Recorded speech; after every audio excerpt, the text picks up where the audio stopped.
तमाशा सम्राज्ञी विटाबाई नारायणगावकर फडातील तमाशा कलावंतांना जबर मारहाण, महिलांना रस्त्यावर कपडे फाटेपर्यंत मारले.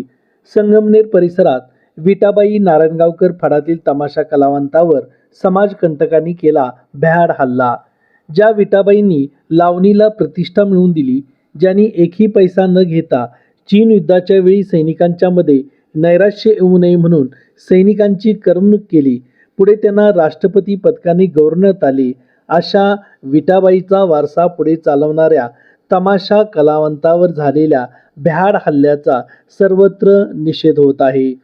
ट्रकला गाडी आडवी लावून भर रस्त्यात कलावंतांना घेऊन जाणाऱ्या ट्रक चालकाला वर चढून मारहाण करणारे युवक आणि बघ्याची भूमिका घेतलेले नागरिक यामुळे प्रचंड तणाव वाढला. यात ही मारहाण होऊ नये म्हणून सोडवण्यासाठी गेलेल्या महिलांनाही मारहाण करण्यात आली.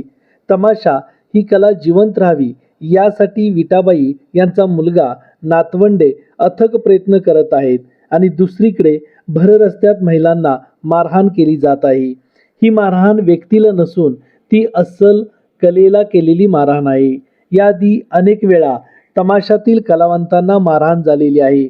यातून तमाशा या कलेकडे पाहण्याचा दृष्टिकोन किती लाजिरवाण आहे हे दिसून येते. चित्रपट व नाटकातील कलाकारांना प्रतिष्ठा मिळते, मात्र तमाशातून आपली अस्सल कला दाखवणाऱ्या कलाकारांना मात्र प्रतिष्ठा मिळत नाही, ही शोकांतिका आहे. या मारहाणीचा तपास घारगाव पोलीस स्टेशन करत आहे. मात्र महाराष्ट्राच्या जनतेला वाटतंय या कलाकारांना न्याय मिळाला पाहिजे. रन फास्ट न्यूज चॅनलसाठी दादाराम साळुंखे, कराड.